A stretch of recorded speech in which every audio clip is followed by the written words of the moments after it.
Go back to the barracks, Natalie, my father yelled. My mother sneered, and my sister mocked me. They had sold my car and blown the money on a vacation. The very next day, the president spoke on CNN. Major General Greene. My mother turned pale, my sister froze, and my father. 15 missed calls. Go back to the barracks, he had said. I dreamed of this homecoming for 20 years, but the moment I finally stood on that doorstep, it wasn't a warm embrace waiting for me. It was a betrayal so cold, it cut deeper than any winter wind. The autumn air in rural Pennsylvania bit sharp, smelling of wood smoke and dry leaves. Every leaf on the driveway danced a frantic, unsettling jig as I stepped out of the cab, my duffel bag slung over one shoulder, a small box of handmade candles and a military coin clutched in my other hand. An ache, soft but insistent, swelled in my chest. Everything looked smaller now, the house, the yard, even the street where I learned to ride my bike. But the knot in my stomach only tightened as I walked up the cracked stone path.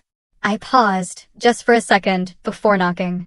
In that pause, I was 9 or 10 again, standing quietly in the living room corner, clutching my second-place science fair ribbon while Amber, my sister, shone in the spotlight, showered with praise for her first-place trophy. They never even noticed me. The door creaked open. There she was. Amber. She looked surprised. Her mouth moved, shaping something like my name, but the smile never quite reached her eyes. Natalie, she blinked, as if I were a ghost. Hey, I replied, my own smile cautious. Didn't think I'd need an invitation. She opened the door a fraction wider. You didn't call. I lifted the box slightly. Figured I'd bring my own welcome. Thought Mom might like these handmade candles from base. And for Dad, a coin from the old unit. Amber stepped aside, a hesitant gesture. The house hit me with the scent of lemon cleaner and something baking, but the warmth I remembered, the one I'd imagined in my bunk for years, it just wasn't there. Inside, Mom, Evelyn, was at her usual spot at the kitchen island, chopping apples. Dad stood by the coffee machine, buried in his phone. They both looked up at the same time. The silence that followed felt longer than it had any right to be. Hi, I said, feeling like an intruder. Their eyes landed on my uniform, not dress blues, just my old fatigues, pressed as best I could. I didn't have anything fancy, just memories and worn-out boots. You're here, Mom said, flat. You didn't say. I wanted it to be a surprise, I managed. Dad set his mug down, his brow furrowed. Did you just get out? I nodded. Last month. He gave me an odd, dismissive glance. You didn't bring much. Where's the car? The Thunderbird. My heart sank. Silence, heavy and suffocating. Then Dad answered, sold it last year. My stomach dropped to my feet. You sold my car? My voice cracked, but I caught myself. He scoffed. There wasn't room for old junk. And you weren't using it. That car, it was in my name, I said, the words a raw whisper. It was in the garage of our house, he countered, his voice cold, final. Matter of fact, we needed the space. I just stared at him. A million questions screamed in my head. Did they use the money for Amber's wedding? For one of their cruises? I bit my tongue. I turned to Mom. You didn't even tell me. She picked up an apple slice, her shoulders barely moving in a shrug. We didn't think it mattered. You were gone. Gone. Like a stranger. Like a package marked return to sender. Amber, hovering near the stairs, mumbled, I didn't know either. I looked around again. At the photos on the wall. At the empty space where my car used to sit. At the kitchen, the very kitchen I'd pictured so many times from my bunk, imagining hugs, maybe a banner, at least a cup of coffee. Dad walked over, crossing his arms, his posture a wall. Natalie, you chose your path. Military life. Discipline. Independence. We respected that. I straightened my shoulders, pulling on years of learned resilience. I gave 20 years. No one asked you to, he snapped, cutting me off. You chose that over family. So maybe you should go back to the barracks where you belong. The air thinned, the room blurred around the edges. I hadn't expected a parade, but I hadn't expected exile either. I opened my mouth, a choked Mom catching in my throat like a splinter. I swallowed it. No one said anything. Amber looked down at the floor. Mom went back to her apples. Dad picked up his mug again, as if I wasn't even there. As if I'd already disappeared. I turned toward the door, each step heavier than the last, dragging my boots across the floor. I stepped down from the porch, the box of untouched souvenirs still clutched in my hand, and turned back to look at the house. The white shutters, the cracked steps, the windows I used to peer through as a girl. It looked the same, but it had never felt more foreign. I took a step back from that threshold, staring at the familiar house as if seeing it for the very first time from the outside. I used to be their pride, I thought, but maybe only when I was inside a picture frame. The kitchen was quiet now, save for the occasional clink of a spoon. I'd sat through dinners in war zones with more warmth than this. Amber scrolled through her phone, trying to show me something about Paris, but her words just drifted past me like static. My gaze landed on a photo, crooked and dusty, nearly hidden by the edge of a spice rack. It was me, in uniform, at my first oath ceremony. I was standing tall, stiff with nerves and determination. That photo used to hang in the living room, I remembered. Now it clung to a nail behind the kitchen door, as if someone couldn't bring themselves to throw it away, but definitely didn't want to see it either. Amber caught me looking. "Oh," she said, twisting around. "That's still there." "Yeah," I replied, a bitter taste in my mouth. "Didn't expect to find it here." She smiled weakly, sipping from her glass. "You looked so young." "I was 19, I said, the memory still vivid. That day felt bigger than anything. Mom set a pie on the counter, peeling off her oven mitts. "Your cousin Henry's son just joined Goldman Sachs," she announced, as if that were the most natural segue. Dad chuckled, a dry, sharp sound. "Smart kid. Knows where the future is." I tried to ignore the sting. "We all take different roads." He shot me a glance that said, "You took the wrong one." Amber swiped again, leaning closer to show her screen. "Here's the Amalfi Coast. We rented a yacht for a day." The photo was stunning, clear blue water, her boyfriend grinning, both of them holding cocktails. I managed a tight smile. "Looks beautiful." It was, though Venice was overcrowded. "You wouldn't believe the prices." "Yeah," I said, "Europe's gotten expensive." The room shifted again, the air growing thick. I felt like a ghost, haunting my own memories. "You know," Dad said, leaning back, "if you'd just gone into finance like I planned, you could have traveled like that too. Or even better." I stared at him. "You planned?" "I mean, we had hopes," he said with a dismissive wave. "All those math awards, your analytical brain. You could have been VP by now. Maybe at Chase." Instead, I said softly, my voice barely a whisper, "I managed a crisis zone in Kabul." Evelyn wiped the counter, her back to me, avoiding my gaze. "You always pick the hard road, Natalie." I opened my mouth, then closed it again. There was no point. No battle to be won here. Amber tried to ease the tension. "Mom, remember when Natalie sent money for the roof repairs?" Mom nodded vaguely, still not turning around. Dad took a bite of pie as if nothing had been said. "And that time she covered the bills when I was between jobs," Amber added. Silence. I could feel the burn in my throat, a rising tide of injustice. "It's okay," I said, my voice deliberately flat. "I didn't expect a medal." Evelyn finally turned, her eyes tired. "You always make it sound like we failed you, but you chose paths we couldn't follow, then blamed us for being left behind." Her voice wasn't harsh, but it cut deeper because it was so weary, as if my entire life had been an inconvenience to her. "I never blamed you," I said, the words trembling. "I just wanted you to see me." "You're right here," Harold muttered, "and all you've brought is rain." I didn't know if he meant the weather or my presence. Maybe both. I stood up. The weight of everything pressed down on me, heavier than any gear I used to carry in the field. No one tried to stop me. Outside, the wind had picked up, cold and biting. Autumn leaves skittered across the sidewalk, and the first drops of rain hit my shoulders. I didn't run. I welcomed the cold, the sting. It grounded me more than anything inside that house ever had. I pulled out my phone. My fingers hovered, then moved quickly through the familiar system: military resources, veteran aid, emergency shelter. Finally, I found it, a transitional housing facility for former service members, about 45 minutes away. I took a deep breath, the taste of rain on my lips, and clicked get directions. The sky opened up then. Rain poured down as if the heavens themselves were done pretending. I walked away, the screen still glowing in my palm, and never looked back. Perhaps I should have known from the start that home isn't the place with a roof over your head. It's the place that doesn't shut the door when all you carry is the truth. The fluorescent lights above the reception desk flickered, casting a sterile glow over the cracked linoleum floor. This army lodging facility was no Ritz-Carlton, but it was warm, quiet, and already, it felt more welcoming than my parents' house. I signed the check-in sheet, my hand still stiff from the cold rain outside, my name barely legible. The receptionist, a young corporal with tired eyes, gave me a small nod and slid a plastic key card across the counter. Room 207, Sergeant Major.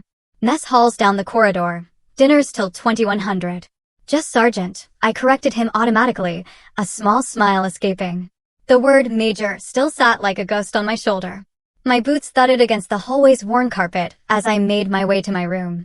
Inside, the air smelled faintly of disinfectant and something metallic, like old radiator heat. I dropped my duffel beside the bed and carefully hung my uniform jacket on the back of a wooden chair. It was the same one I'd worn when I received my final commendation, a row of ribbons stitched above the heart, now dulled by time and memory. I stared at it for a long moment, then turned away, unable to decide whether it was pride or sorrow that tightened my throat. Later, the mess hall buzzed with soft conversation. Trays clattered, forks scraped, and somewhere in the back, a radio played an old country song. I picked at a sad tray of meatloaf and instant mashed potatoes when I heard a voice I hadn't heard in years. Well, hell, if it isn't Natalie Pierce. I turned slowly, my spoon halfway to my mouth. There he stood. Marcus Bell. Same cocky grin, though his hair had thinned and his posture had stiffened. He wore a pressed uniform and a confident air that suggested he hadn't aged a day since Kandahar. Marcus, I said, and despite myself, I smiled. You're still alive?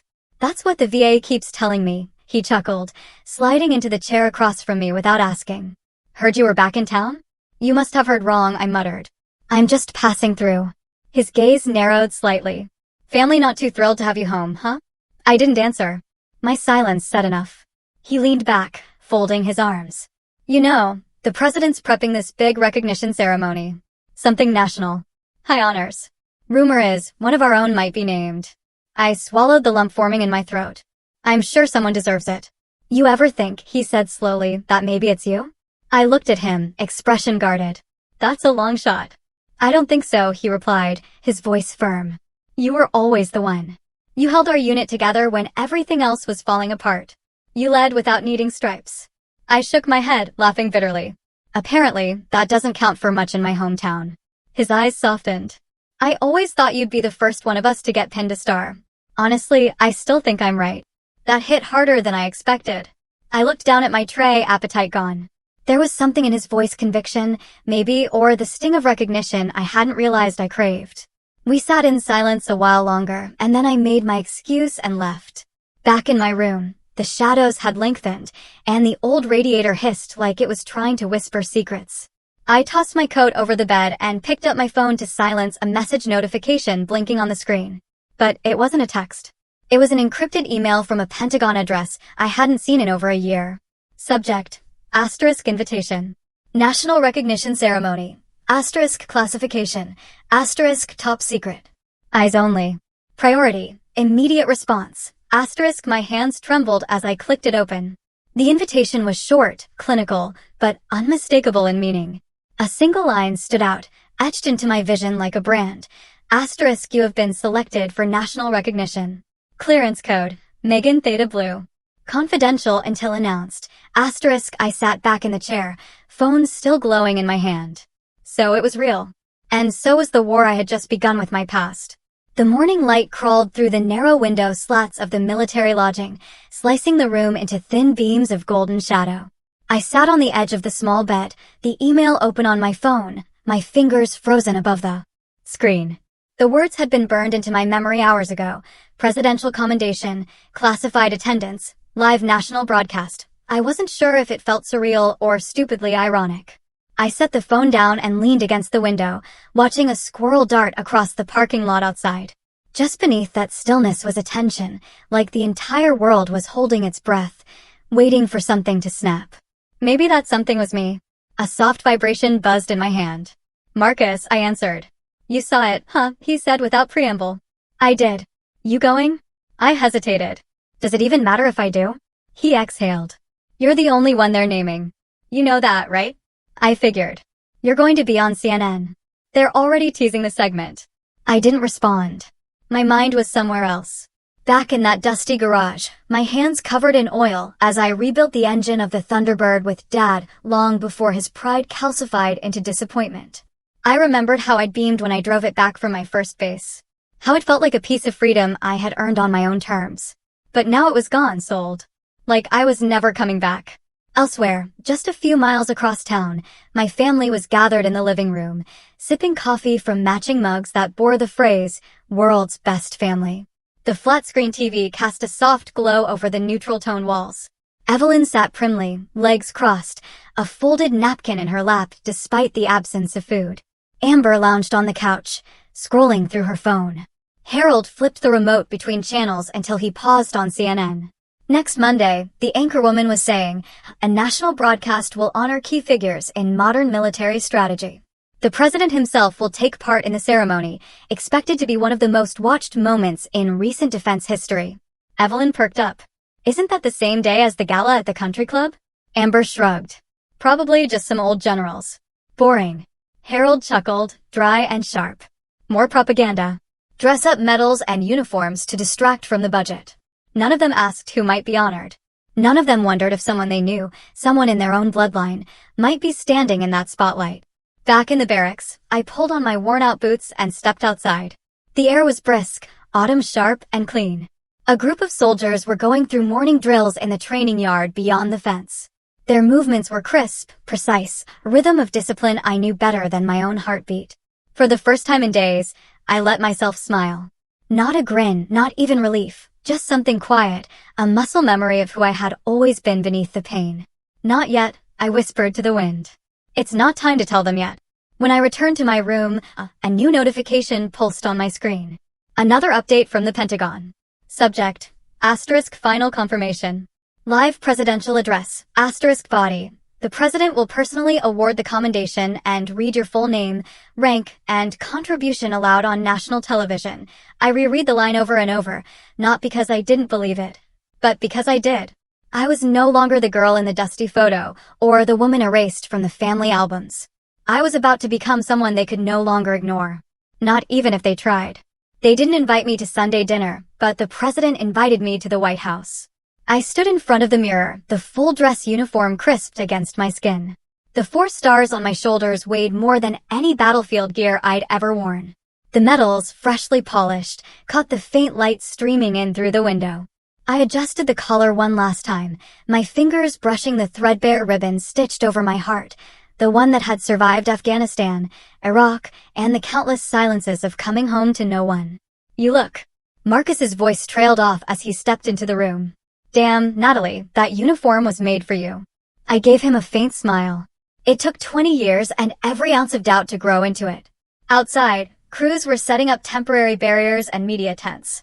Flags fluttered across the lawn, and a podium had been assembled beneath the seal of the Department of Defense. It felt surreal. I'd walked through mortar fire. I'd held dying comrades. I'd crawled through mud so thick it felt like death's own hands. And yet, standing here, preparing to be recognized live on national television, made my hands shake in a way combat never had. Marcus handed me a program. Your name's at the top of the list. First to be called. The president himself will do it. My throat tightened. I stared at the paper like it was a classified document from my early days, dangerous, sensitive, irreversible. They'll all hear it tomorrow, he added. The whole country. I nodded, but said nothing. My mind flicked to a different kitchen. A different kind of Sunday, one where my mother was probably basting a roast chicken, humming softly. My father might be sorting bills or reading the paper. And Amber, perfect Amber, scrolling endlessly on her phone. The phone she held right now might already be vibrating with the truth. Across town, I imagined that very scene. Evelyn placing the golden-skinned chicken into the oven. Harold grumbling about rising grocery prices. Amber stretched across the couch, scrolling. Her eyes narrowed. She paused. A single headline caught her attention. Tomorrow's ceremony to honor unsung heroes of national defense. And just beneath it, trending, #Natalie Greene. Me, she murmured, eyes still glued to the screen. Kaitanai. Quinn Lamb. Evelyn didn't look up. What are you mumbling about? Amber frowned, turning the phone toward her. But the moment passed. The news segment changed. Her attention flitted elsewhere. Meanwhile, in the Pentagon courtyard, I paced slowly beneath the autumn trees. Bronze leaves swirled around my boots. I thought of the times I'd walked similar steps, toward briefings, toward farewells, toward helicopters that never returned the same.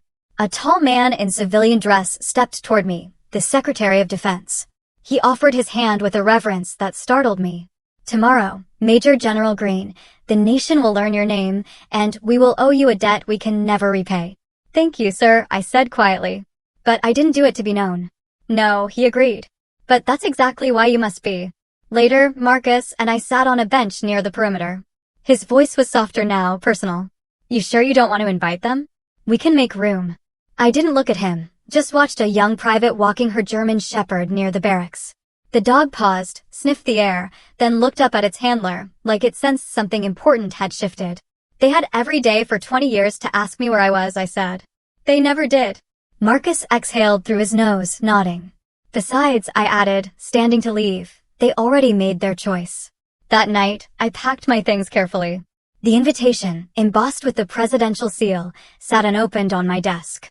Tomorrow would come. The whole world would be watching. But for tonight, I let silence be my guest. And as I lay down, somewhere in the house that no longer felt like mine, a television blinked on. Asterisk, 10:00 a.m. tomorrow, live from Washington, D.C. The president will honor our nation's most outstanding defenders. Stay tuned. Asterisk, when the president read my name live on national television, the whole nation applauded. My family, on the other hand, fell silent. The ceremonial hall was awash in white and gold. Crisp military uniforms lined the front rows, and the presidential seal gleamed behind the podium. I stood at the edge, hidden just out of frame, as the CNN broadcast flickered across televisions in every state, including the one in my parents' living room. Amber's voice once echoed in my head like a ghost. Asterisk, you'll never be recognized by anyone outside this house. Asterisk, I used to believe her. For years, I measured my worth by the silence of those who should have clapped first. President Hellbrook stepped forward tall, composed, dignified. His speech opened with the usual honor, service, sacrifice, strategy. But I felt the tremble in my fingertips grow with each passing minute. This moment was real, and I wasn't ready. In a time when our nation faced unprecedented threats, the president said, his voice ringing clear, one mind brought clarity to chaos. One leader, forged not in comfort but in crisis, charted the course we followed to security. My breath hitched. The Department of Defense, in partnership with the National Security Council, proudly recognizes Colonel Natalie Greene for groundbreaking strategic leadership, unwavering service, and unshakable integrity. I heard applause like a wave crashing forward, but in my mind, all I could picture was a suburban living room in Pennsylvania. Evelyn's hand slipped. The crystal tumbler hit the carpet with a dull thud. Amber's phone froze in mid-scroll. Harold didn't speak. He just stared at the screen, watching the daughter he dismissed be called a national hero. The room at the White House blurred as I stepped forward. The president extended his hand. Welcome, Major General Greene, he said, pinning the insignia over my heart. I saluted, crisp and exact, then lowered my hand to the thunder of applause. Cameras zoomed in. I smiled, not because I felt victorious, but because the tears wouldn't stay hidden forever. This was not revenge. This was liberation. Behind me, Marcus whispered, I told you they'd see you. And they did. Just too late. Somewhere in the crowd, General Cooper nodded. I caught his eye. And in that instant, every night I spent staring at ration maps, every hour commanding from sand-swept tents, every soldier I lost, all of it compressed into one breath. One name. Finally spoken aloud. Back in that quiet Pennsylvania house, Evelyn sat unmoving as the words, Major General Greene, echoed from the TV speakers. The silence was louder than the applause. Later, in the black SUV taking me back to the Pentagon quarters, my phone buzzed violently in my lap. I didn't want to look, didn't need to, but I did. Dad, 15 missed calls. When I lived in silence, no one bothered to check in. Now that the news screamed my name, everyone suddenly remembered me. The alert tone on my phone hadn't stopped since I returned to the military hotel that evening. Notifications piled up like snow in a storm, unread texts, voicemails, tagged posts, emails from addresses I hadn't seen in over a decade. My name was everywhere, splashed across news tickers, hashtags, and even meme pages. A text from an old classmate, didn't know you were that Natalie Greene. Congrats. A former sergeant I barely remembered wrote, always knew you'd go far, ma'am. And from someone I didn't recognize at all, you give me hope. Thank you for your service. I sat on the edge of the bed, the uniform jacket now folded neatly beside me, still carrying the warmth of that moment, of the applause, the respect, the gaze of a president who knew my worth. And yet, none of it fully reached the part of me that still remembered the birthdays missed, the calls unanswered, the silence from home. The silence was gone now. Amber called. I stared at the screen as her name flashed once, twice. I let it ring. I couldn't hear her voice. Not yet. Not without remembering the birthday card I'd sent her 5 years ago, the one with a photo of us as kids. No reply ever came. Then Evelyn left a voicemail. Her voice was trembling, not with grief, but with the weight of realization. Natalie, we were wrong. I was wrong. I don't even know where to start. But if you ever decide to call, please just know your mother is proud of you. Another buzz. An email this time, from Harold. Subject, let me explain. Natalie, I don't know how things got so far. I didn't think it would come to this. I thought I was protecting the family, but maybe I was protecting myself from the truth.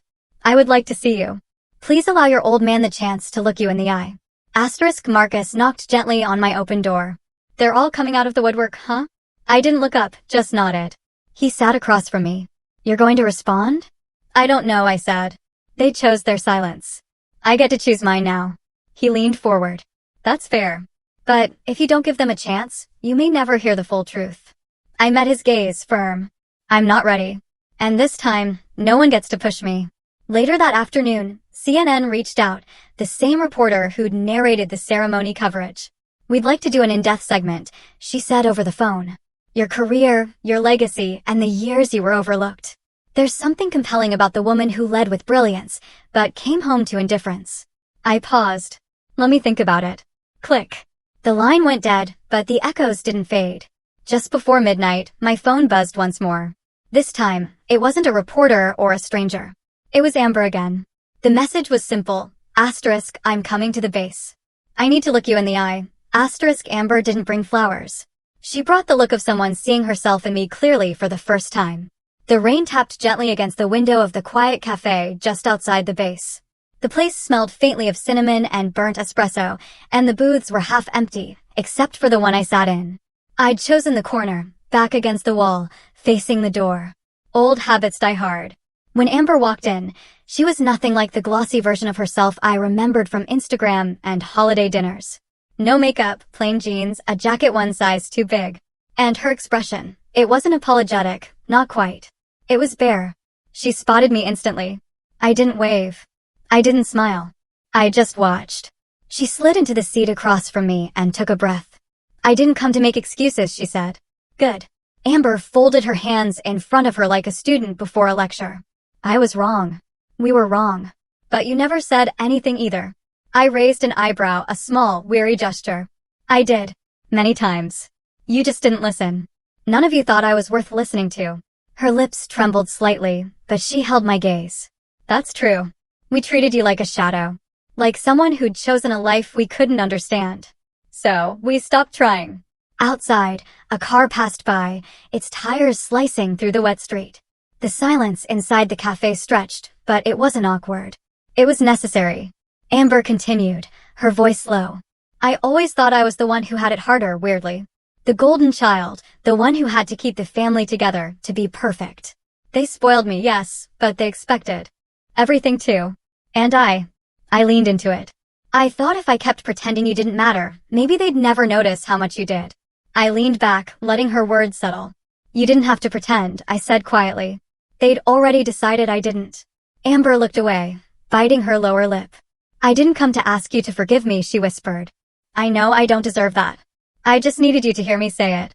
I needed you to know. I see you now. I finally do. Her voice cracked on the last syllable, and she blinked quickly, wiping her cheek with the back of her hand. She didn't sob. She didn't collapse.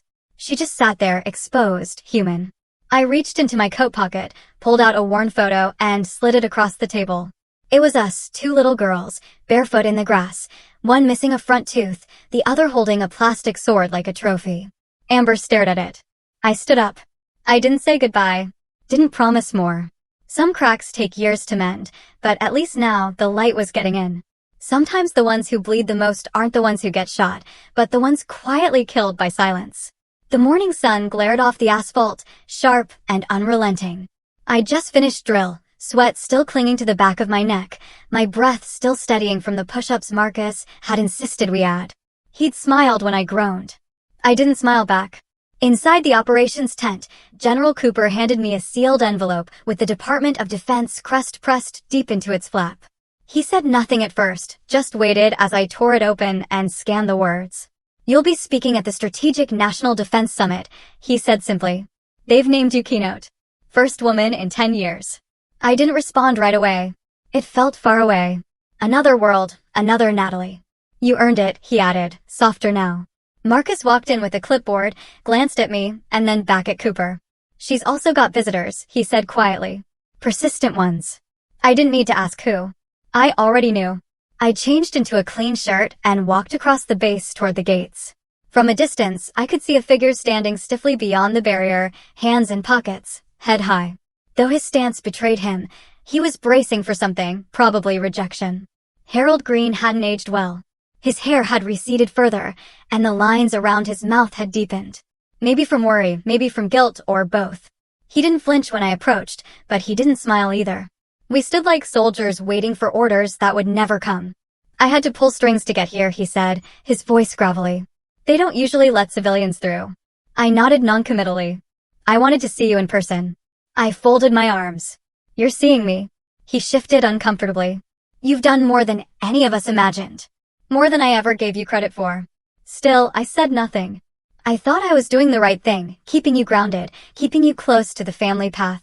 His voice cracked, but I was wrong. "I see that now. You made something bigger than I could ever have imagined." A breeze swept through the gateposts, fluttering the base flag high above us. Harold looked down at his feet, then back at me. "Is it too late if I wanted to try again? To start over?" I exhaled slowly, deliberately. "It's not that you're too late," I said. "It's that I'm not starting from that place anymore. I've built a different life, one without begging for someone to believe in me." He blinked once. I saw his throat move as he swallowed hard. The same man who once told me emotions were for the weak now stood in front of me, unarmed and unsure. "I just wanted to tell you. I'm proud," he murmured. "Even if I didn't act like it." I gave him a nod. A small one. No anger, no forgiveness, just the quiet boundary I'd fought years to build. Then I turned and walked away. Behind me, I heard his footsteps hesitate, then slowly retreat. The sun was still sharp, but I walked into it with my eyes open. They used to erase my name from the dinner table. Today, I stand on a stage and say it clearly. I am Natalie Greene. The room was vast, rows upon rows of uniforms, medals, and eyes that had seen too much to be easily impressed. A military band had just played a subdued version of America the Beautiful, and the MC's voice echoed through the hall. "Our next speaker needs no preamble. You've already seen her story unfold, but let her speak it herself. Please welcome Major General Natalie Greene." The lights were sharp. Cameras tracked every step as I walked up to the podium. My name shimmered on the screen behind me. * Major General Natalie Greene. Not born to legacy, but built by purpose. * I paused, scanned the room, not just for the sake of drama, but to feel it. The weight of this moment. The distance from where I had started. I once wrote, at 16, I began, my voice clear and steady, an essay called Why Honor Matters More Than Glory. I didn't win the scholarship. I was told it was too idealistic. But it stayed with me. Because in every decision I've made, from the first oath I took in a sand-swept camp to the moments I doubted my own worth, I've clung to one thing. Honor isn't something you inherit. It's something you forge. The silence in the hall was dense, respectful. I joined the military not to prove anyone wrong, but because I knew I couldn't live a life pretending I was less than what I was meant to be. I wasn't born into tradition. I wasn't raised in a home that spoke my language, the language of duty, sacrifice, conviction. My family told me I was difficult, that I made things hard. Maybe I did, but so does truth. And I chose truth. Somewhere in the second row, I saw General Cooper tilt his head ever so slightly. Marcus sat 2 seats down, arms crossed, but his lips curled in the smallest grin. He had heard this story before, bits of it, but not like this. I was disowned for wearing a uniform instead of a suit, for choosing orders over holidays, for believing that service to one's country could be as sacred as service to blood. And yet, here I stand. A pause broke out polite, not yet emotional. I wasn't finished. I don't stand here because of medals. I stand here because I kept going. When my name was scratched off the mailbox, when calls went unanswered, when holidays passed with empty chairs and silence. I fought in deserts, in jungles, behind screens, and in front of maps. But my most painful battlefield was a living room where I didn't belong. I took a slow breath. I learned something in all those battles. That family isn't who shares your blood, it's who sees you. Who doesn't need an invitation to stand beside you when it counts? Now the silence held something electric. My name is Natalie Greene. I am not the daughter of a legacy. I am not the product of privilege. I am a soldier who refused to be forgotten. And for every young woman who was ever told she was too much, too bold, too distant, I am you. A pause burst forth. This time, not out of courtesy, but from something real. The MC approached, but before he could reclaim the mic, a voice called from the press section. Major General Greene, do you have any message for your family? I didn't flinch.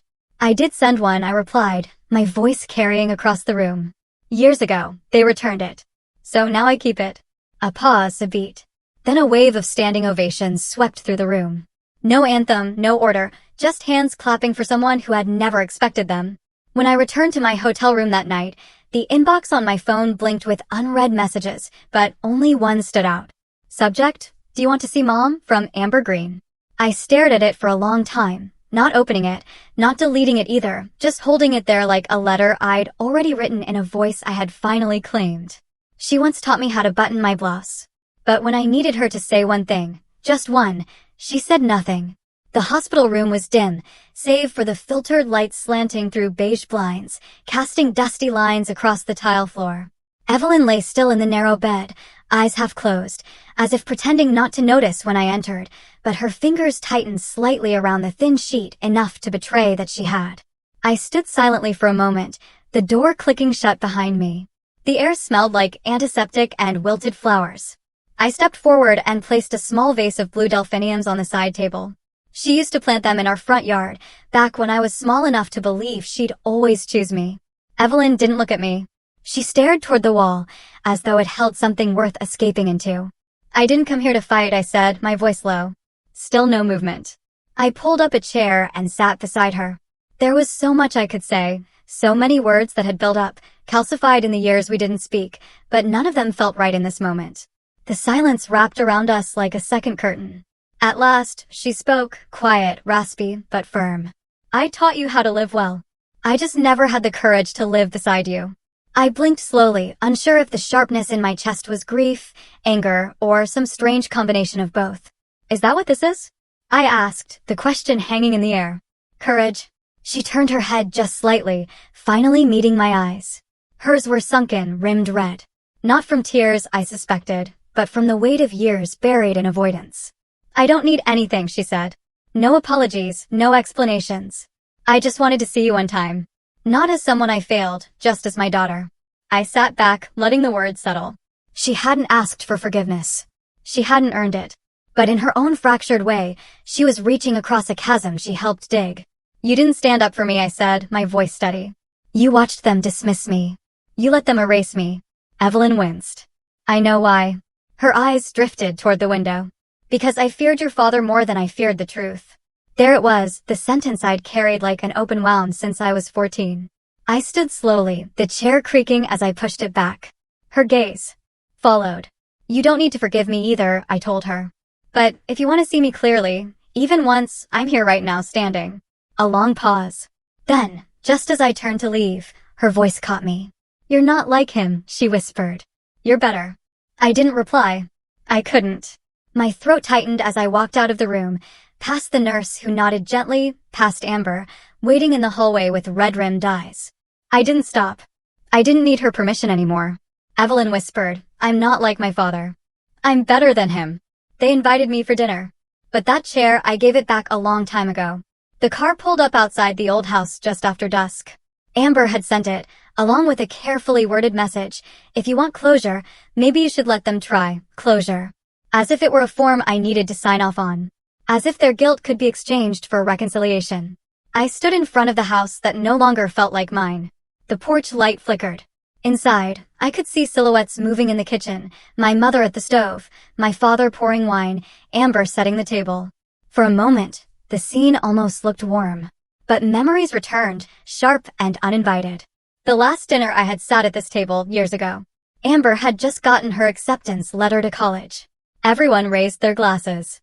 No one noticed the envelope with my enlistment papers, still sealed in my lap. I stepped inside. The smell of roast and herbs tried to play on nostalgia, but my chest stayed still. Amber met me at the door with a smile too hesitant to be sincere.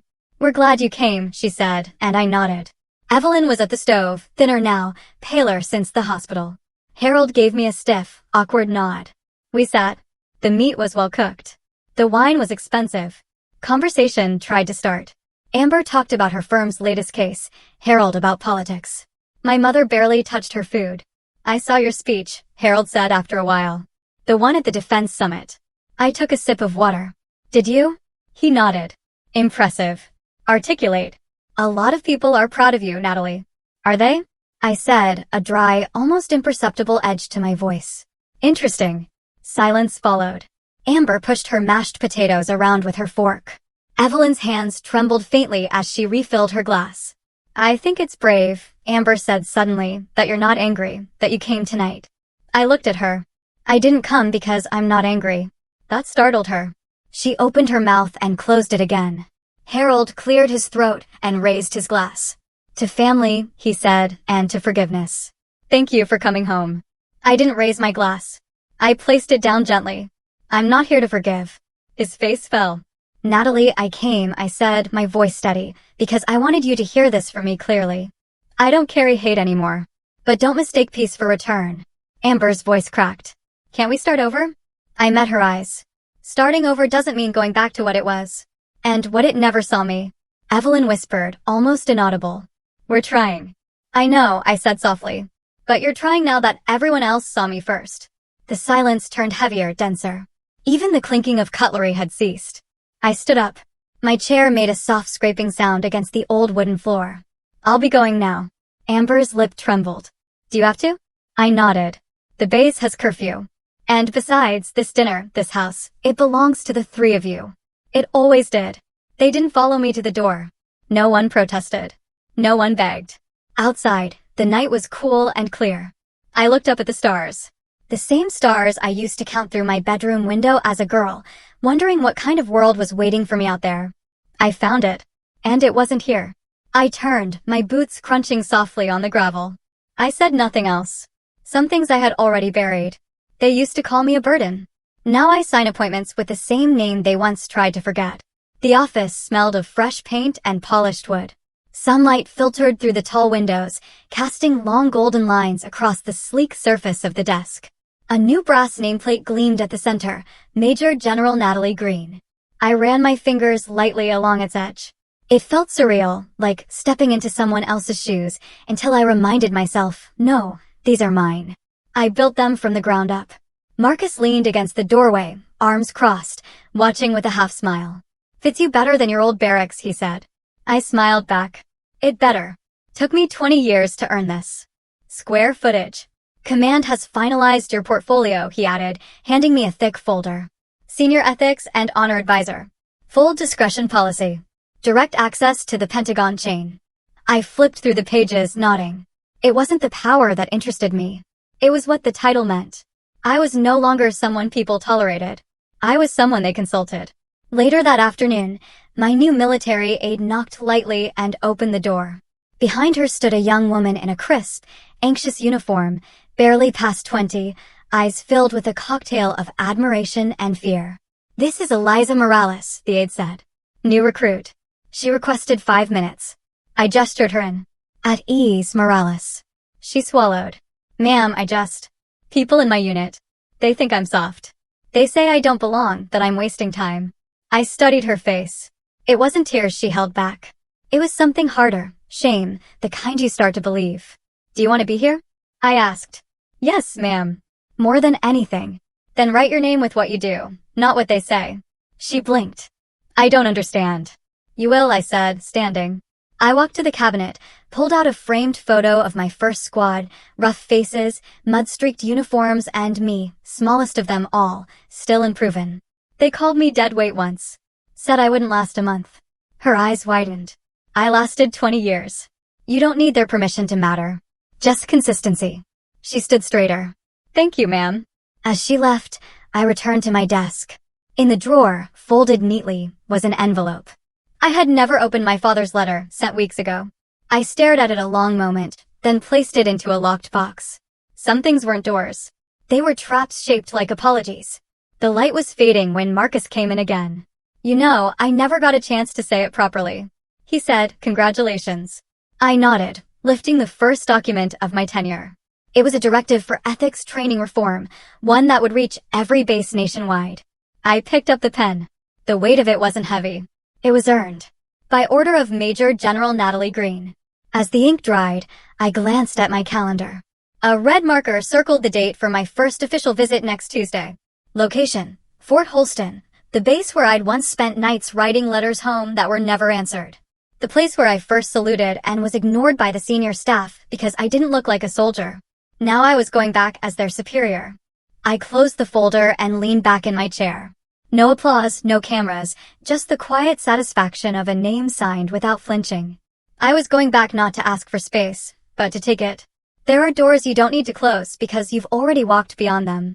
The base looked smaller now. Not because it had changed, same gravel path, same red clay stains on the lower bricks, but because I had changed. Time did that. So did truth. I stepped out of the Jeep, boots hitting the ground with a dull thud.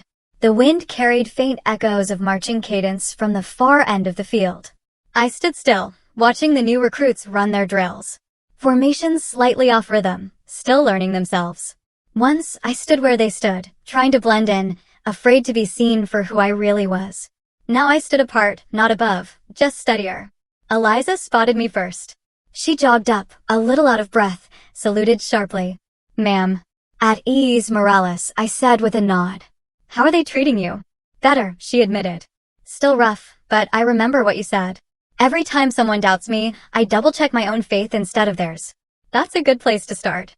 We walked together to the edge of the field, watching the drills. Her hands fidgeted at her sides, nerves flickering under the surface. I reached into my pocket and pulled out a thin leather bracelet, faded, worn, frayed at the edges.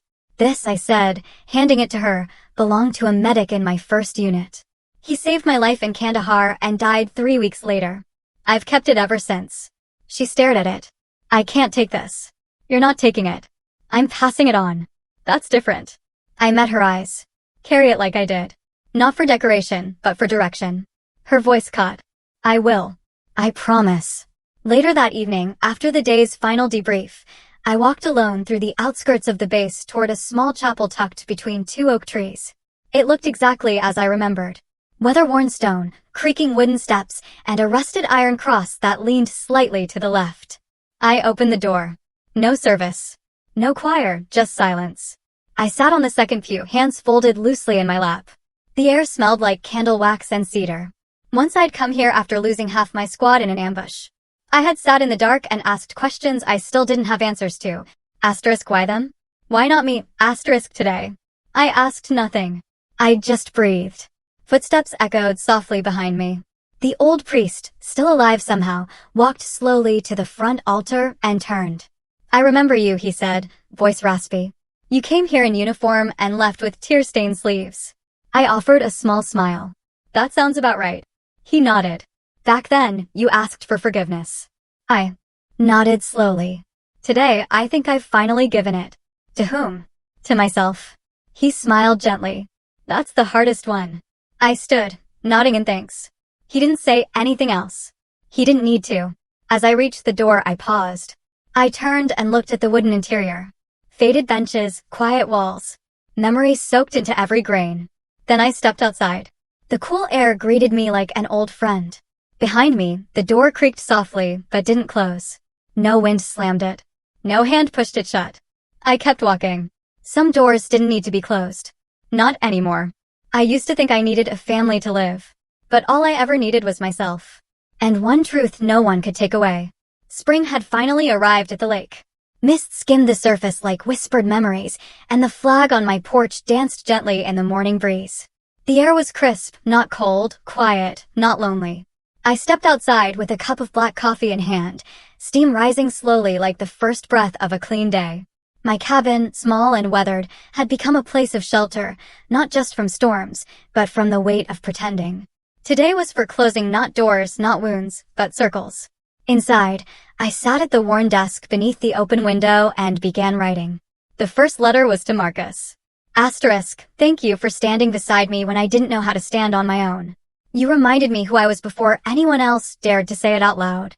Asterisk, the second was to Eliza. Asterisk, that bracelet never really belonged to me. It belonged to the person who needed to carry it next. Carry it with courage. Carry it until you meet someone who needs it more. Asterisk, I sealed the envelope slowly, hand steady, heart lighter than it had been in years. My phone buzzed on the desk. A photo from Eliza. She stood in full uniform, fresh from graduation. Her posture proud, her eyes lit with something deeper than joy, resolve. On her wrist, the bracelet still worn, still strong. I smiled. A few minutes later, another ping. A video message from Marcus. The frame opened his grinning face. General Greene, he said, mock formality in his voice. Asterisk, you've earned a dozen titles by now. But for what it's worth, out here, you're more than just a decorated officer. You're the damn lighthouse that kept half of us from sinking. Don't ever forget that. Asterisk, I replayed the message once, then again. Not because I needed to hear it, but because this time, I believed it. Later, I opened my journal, leather-bound, almost full now. I flipped past pages of doubt, of anger, of aching silence, and began to write something new. Asterisk, they never called me one of them. They never offered a place to sit or a name worth carrying. That's fine because now I carry my own name, and I sit at a table of my own making. Asterisk, I paused, pen resting between my fingers. Near the edge of the desk sat the envelope, the one from my father, unopened, yellowing now, frayed at the corners. It had followed me through hotels, barracks, bases, and finally here. Today, I didn't need its contents. I took it outside. The wind was still gentle. The grass had a new sheen to it, kissed by dew. I lit a match. Flame touched paper. It curled and blackened, soft and soundless. No grand gesture, just release. Ash drifted up into the sunlight. Back inside, I stood in front of the mirror. My full uniform lay across the armchair. I put it on slowly, deliberately, each button a choice. Each ribbon a memory. When I looked up, something had shifted. My reflection stared back. Not as a stranger. Not as a soldier in search of permission. But as a woman who had earned her place in every room, even the ones that had once shut her out. I let the silence settle around me, steady as breath. Then I said it softly, clearly, like a name reclaimed. I see you now, Natalie Greene. They erased my name from the family table, but in the end, it was etched into a nation's memory. I stood not to seek their approval, but to prove that silence cannot bury the truth forever. Justice doesn't always shout. It waits. It watches. And then it rises when no one expects. Like the final strike of a gavel in a long-delayed trial, it may arrive late, but it leaves no doubt once it lands. And maybe, just maybe, standing tall today means you'll never again have to kneel before injustice tomorrow.